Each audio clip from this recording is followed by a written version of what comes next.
Not the News. Hello and welcome to another edition of Not the News. I'm your host, Matt Gil. This is the place you are when you are here. Our top story, many people across the world are trying to still figure out what day of the week is it exactly. Not quite sure if it's either Monday or Sunday or even possibly Wednesday.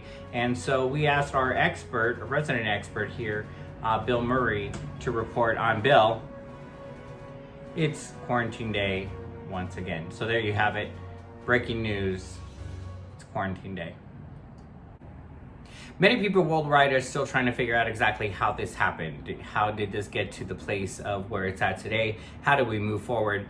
But I think the best way to explain exactly how most people feel is through this way right here. I think that we can all relate that this really is the only facial expression that many of us have had since all of this stuff started. Now, many people across the world are getting super creative with the way that they're handling this. Many people are reporting, and many news stations are reporting of the shortage of masks. In China, residents are coming up with their own ways of protecting themselves. This lady right here decided to turn her bra into a mask right here, which is actually quite creative. However, what I think that she forgot to take into account is that not everybody wears the same size. So if you're going to turn your bra into a mask, make sure you're giving it to the right people. One of the things that shows up every single day, no matter where you are, is the weather. And the weather is crazy in many different places. Some have the sun, some have rain, some have snow, and some, well, they just haven't got out of bed yet. But here to report on the weather right now is our one and only reporter that many of you guys love, the one and only Edwin the Elf. Edwin?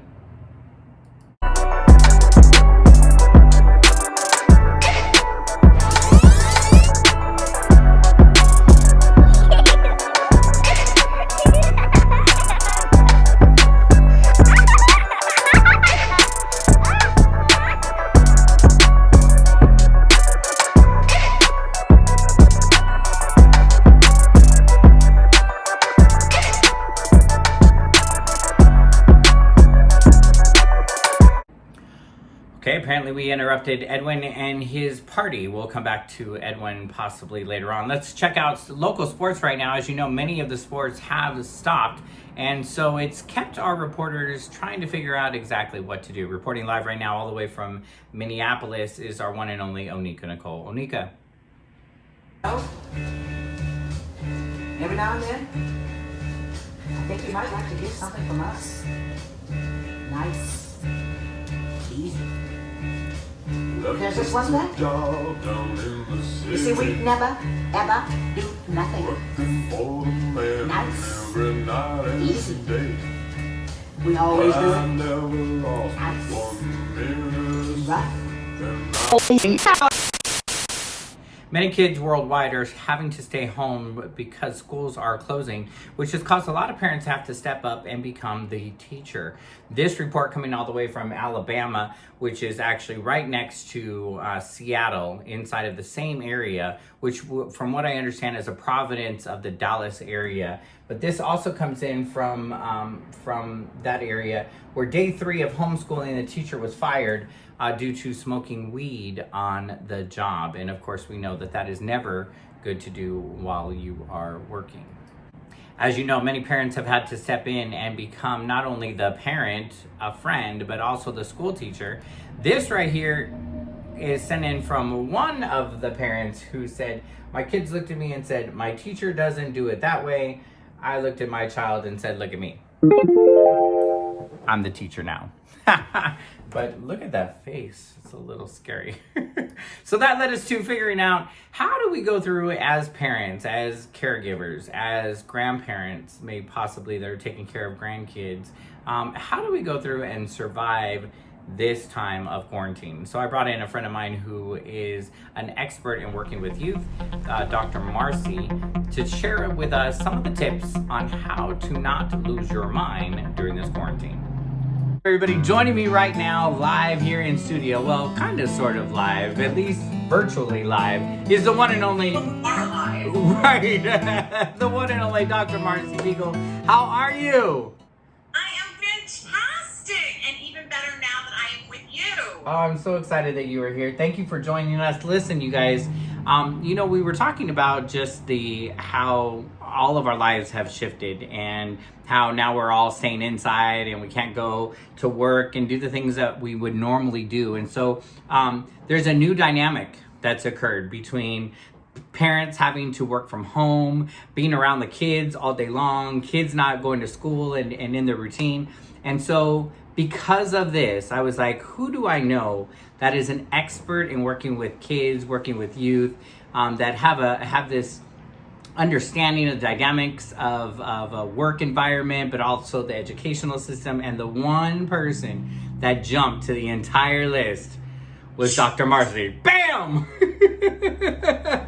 Now, Dr. Marcie I'm just going to read through all this because there's a lot of different letters after your name. There's the DR, PhD, blah, blah, blah, RLX, FDR, like just everything that is all there. She's board certified behavioral analyst. She's earned her doctorate degree from Columbia University, New York State certified as a special education teacher, administrator. She does personal and parenting trainings at universities, school campuses, all kinds of stuff like this. So is it fair to say that you understand kids?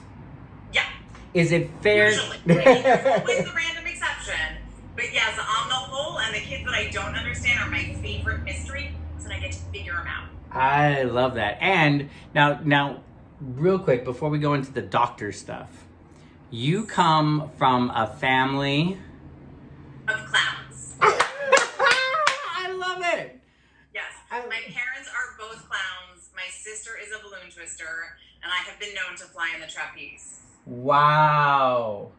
Do you know growing up at one point I wanted to go to clown college? I think that's a great plan. I mean, my dad went to clown college. My mom was homeschooled. So there are options. Yeah, I really wanted to become a clown. As a matter of fact, I don't remember what my clown name was, but I'll maybe have to see if I can find the picture of me. I wasn't a very good looking clown. But I'm not quite sure I was funny. To myself, I was. Well, I mean, sometimes that's the most important part. And as long as you were, the charisma and engagement that I know you to have makes me think you would be a great clown, regardless of the makeup. Well, and I still like to clown around, so there we go. Yes, all the time. So let me ask you this. Right now, you've obviously you're listening to the news, you're listening to everything that's kind of going on, and you've got a lot of parents and professionals that are reaching out to you for advice. What would you say are some of the key things to really not losing your mind, to not going crazy in this new state of where we are going to be for at least another 30 days or even longer? Yeah. So one of the first things that is super helpful right now to keeping your head on straight is remembering that we are at the beginning of something, right? At the beginning of the school year, all teachers, all classrooms are going through, what are the rules? What's the routine? What are the structures? When you get a new job, you get the new handbook and the new manual, and they're like, this is how the office runs. Right. And yet in this moment, we all dove into the deep end, in the midst of educational planning and teachers giving us, what they were working on in their lesson plans, in the middle of your professional world being exactly what it was, all of those demands. And yet, everything's changed. Right. The environment, the people that you're interacting with, the way you are interacting with everybody. Yeah. Right? And the added stress that we have to account for, given just the uncertainty in life right now and all of the health concerns that are happening. So we need to remember that we're back at the beginning, whether it's the beginning of the school year, the beginning of a new job, all of the above. Go back and start over. Yeah. It's going to help you remember to stay sane. Along with that, my second tip I would give you is to do less, right? That long list of things that you had to do for work, that long list of things that your kids have to do for school, that long list of things that you think you need to do to keep your house in order. Cut out half of them. Just cut them out. Throw them out for the day. If you get to 3 p.m. and you've gotten everything done on your list, then you can add them back in. from what I'm hearing and what I'm experiencing and what's happening in most homes, you're not getting a quarter way through the list. Right. So ease up right now. Give yourself the space, give yourself permission. If you need it, I'll write you a permission slip, call me up. You need Right. a doctor's note, I got you. Doctor's orders are to ease up. Wow. I love that. You know what? I think one of the things that I think a lot of us, I know myself included, is, we look at, I have now more time, so I should be doing more. Like, psychologically, I'm thinking, wow, all the things that I've wanted to do that I haven't had time to do, now I have the time. But then because everything's changing, I don't feel like my moods are up and down and all over. And my family, I'm managing how the family feels. How are they doing? I'm checking in with people. As somebody who is kind of an empath, like I pick up on people's energies. And so I'm processing theirs as well as I'm processing mine. And then I beat myself up because, man, my list was really long and I should have done more, but I didn't get it done. Right. And you're not giving yourself credit for all of the things you are doing. Right. One of the things I'm hearing more and more is that people are cooking. Right. Well, so it's not the same 10 minutes of picking up takeout, or it's not the same 10 minutes of heating up something that was in your fridge or, a frozen meal, that people are actually taking 30 minutes, an hour, 2 hours to cook dinner. Right. That's time allotted. We're spending more time connecting via Zoom, via FaceTime, via all of these ways, and that's time that you need to account for. That's not lost time. Right. That's important time. And then add in all of the time that you're spending navigating other people in your house who also aren't leaving, getting your kids set up for work, making sure that they're staying on track with their schoolwork, spending time intentionally outside. All of that is taking additional time that you're just like, it's not on the list, so you're not seeing it. Right. But it's still getting done. But it's still getting done, so the hours are being filled. Right. Most parents that I talk to right now are saying that they are busier than ever before. Right. That it is rare that they have ever experienced this many things to do at once. So you need to find ways to make it sustainable, aka do less. Just do a little less. Because you need to make sure that you are strong and healthy and that you are taken care of. Because if you burn yourself out, right, your entire family is going to feel it. The behavior in your house is going to fall apart because you're going to be tired and cranky, not just your kids, all of those things. And let's remember, we are in a moment of a health falling apartness. Right. Right? So we want to make sure you are sleeping enough, you're eating food that is healthy and good for you, at least some of the time. Right. Right? That you are moving and exercising. If you can get outside to fresh air, that's super important too, but just moving in any way you can, because not just are we stressed and overwhelmed, which can take down your immune system, but there's real illness that's happening. And so the stronger your body can be, the stronger your mind can be, the healthier you will stay. So 1, recognize that we are starting something new. 2, do less. 3, be physically healthy. Be physically healthy. Whoop, whoop, right? Whoop. Now you start all of your Facebook Lives with the dance party, which I freaking love. I do. So I've been doing, since all of this started, since school closed, I've been doing Facebook Lives every morning for parents because I have a little bit of knowledge about how to navigate being home with your kids, as well as I also do corporate consulting. So that world and the expectations there. So this kind of is the mixture of my worlds. Oh, and because in my private practice, I actually go into homes, I move in for the weekend. Right. So I know what happens behind closed doors. So I started doing Facebook Lives, and we dance before we do anything else, and we dance before we do anything else. Because it gets us up, it gets us awake, it gets your blood flowing.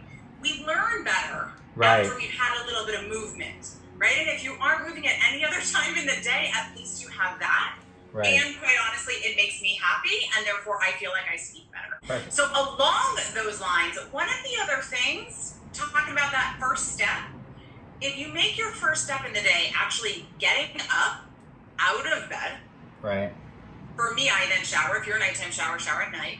Showering, getting dressed. Right. Now that might mean sweatpants instead of your pajama pants, right? You might not want to be putting on a 3-piece suit, even if that's what you wore to work. Right. But getting up and getting dressed and getting yourself ready for the day, having breakfast, that morning routine helps you go from that 0 to 1 spot so much faster. Right. I think. Little secret, that's why I do my Facebook Lives at 8:30 in the morning Eastern time, because that's when I'm then up and I should be ready for the day.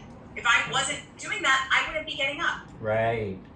With the scheduling, you also want to make sure that you're doing that for your kids. Them getting up, getting ready for the day, and getting into whatever mode, even if they are then sitting around playing for a little bit. Right. That's great, but getting them up and dressed and having breakfast, super important. Now, the crunch that you used to have when there was school that made it kind of kerfuffly to get through everything, you can spread out. You can take an hour to get ready in the morning because there might be more time there. But don't completely let go of your morning routine because your kids need that regularity as well. Got it. So create your routine for yourself and for the kids. I love that. Yes. Perfect. Absolutely. So number 4. So number 4, I would put in routines, aka things that signal something's going to happen. If you think about school, right? In preschool, there's always a song for cleanup.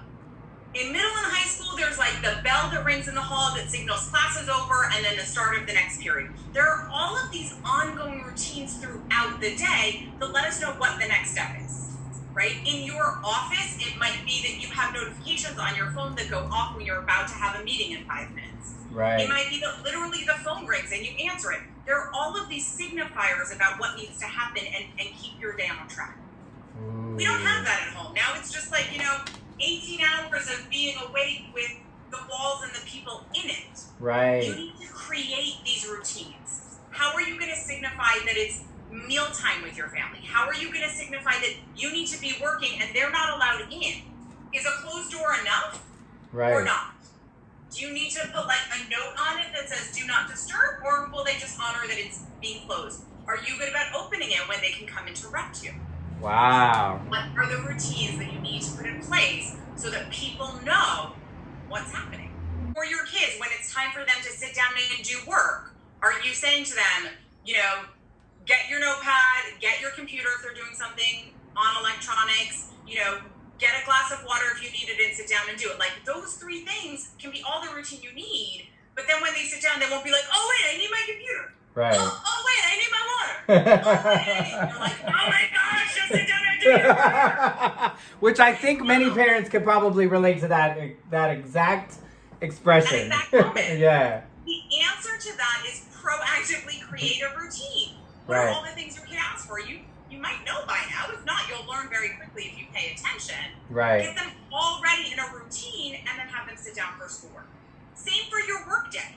Right. Same for when it's time to play as a family, because you need to be including play in your family time as well.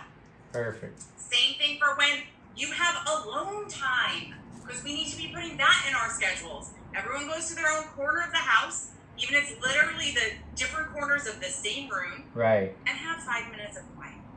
Yeah. 5 minutes of I'm not talking to you.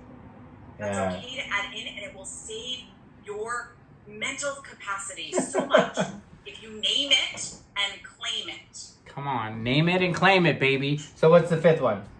So the 5th one is communicate. Oh. Say it 5 times because it's number 5, and it is huge. So really they should be communicating. So what I'm saying is that you should communicate a little Communicate. So part of that is that your kids don't actually know what's living in your head, and you have all these ideas and expectations and rules and responsibilities you want them to do, and they don't know that unless you tell them, and they don't know that unless you tell them in clear, articulate, action-based language. Like if you're like, hey, could you help around the house? And what you really mean is, can you put your dish in the sink and your laundry in the hamper? Right. If you don't say that, all they heard is, can you help around the house? And they're like, sure, I am helping. I'm out of your way. Right? But if you say, if you use anything in the kitchen, you have to put it away, aka food back in the fridge, dishes in the sink, or dishes in the dishwasher if you have one of those. Very lucky you. Right. That's what you have to say. Clear, specific, action-based, positive language. Right? Wow. The other thing about communication and why it's super important is your kids, no matter what age they are right now, have no idea what's happening in the world. Because none of us do. And that means that you have to talk to them every single day about coronavirus. You might not want to. It might not be your favorite part of the day. But if you have littles, they're going to forget it and be like, can we have a play date today? Right. Right? Or can we go to a restaurant? Can we go to a playground? And every day you're going to get frustrated by being like, no, we can't do it. Right. Again, proactively tell them, hey, remember those germs we were talking about that we have to stay home because of so everyone can get healthy? That's still happening. So we're going to stay home today and we're going to have plans here and we're going to play together. Let them know what they can do.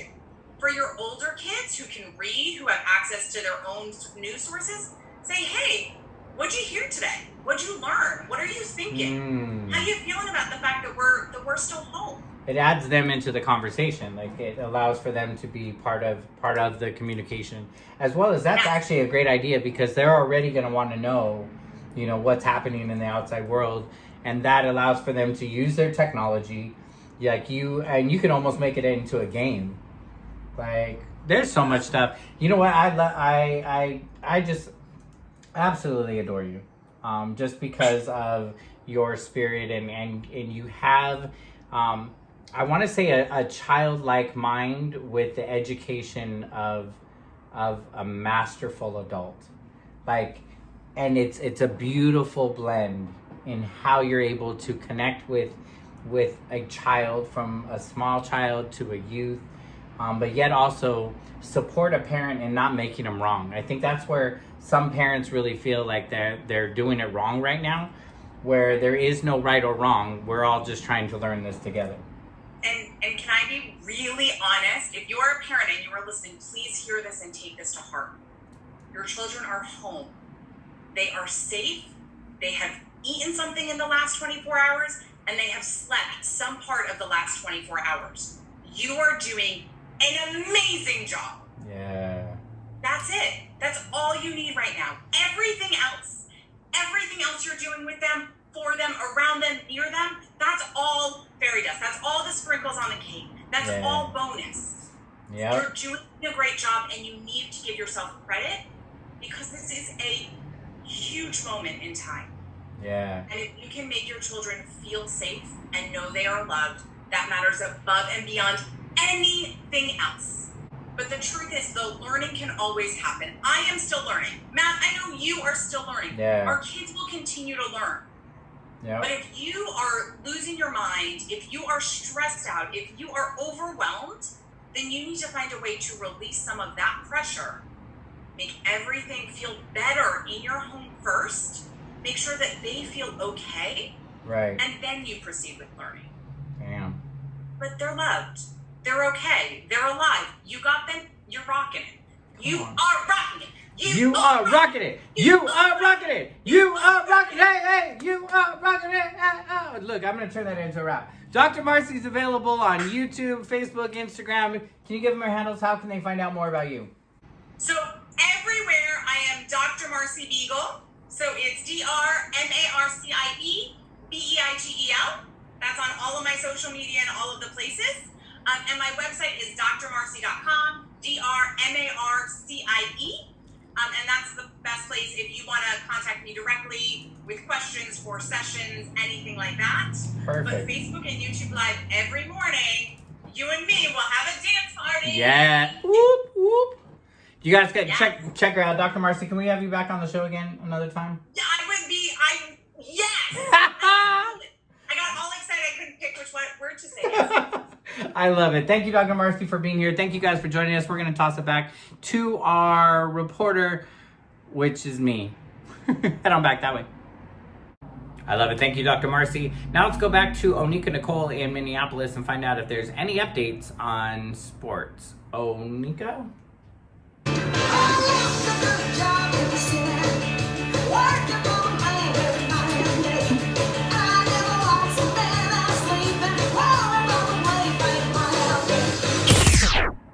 And I guess that means no. All right, so let's go to our question of the day. Question of the day is, have you already created your quarantine routine for you and your family? Let us know. Use the hashtag #NotTheNews.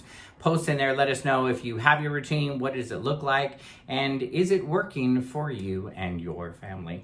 So I just want to say a very special thank you to all the people who have supported this broadcast of Not the News so far. We're only on episode 3. Can you believe that? And many people have been checking in on me to see how I am doing. I will say that I know y'all think I'm all right, but deep down, I just want to go to a Mexican restaurant again. I need me some chips, salsa, and a margarita. You can stay in contact with me at all of the different social media handles. You can, again, subscribe and like the show there on YouTube, or you can find me at Matt Gil on Twitter, Instagram, or on my Facebook fan page. I want to thank you all for joining me. Join me next week, join me on the next episode when I have some married couples talking about how they're surviving quarantine together. All that and more coming up on the next episode. I'm your boy, Matt Gil, and we'll see you then. Bye-bye. Not the news.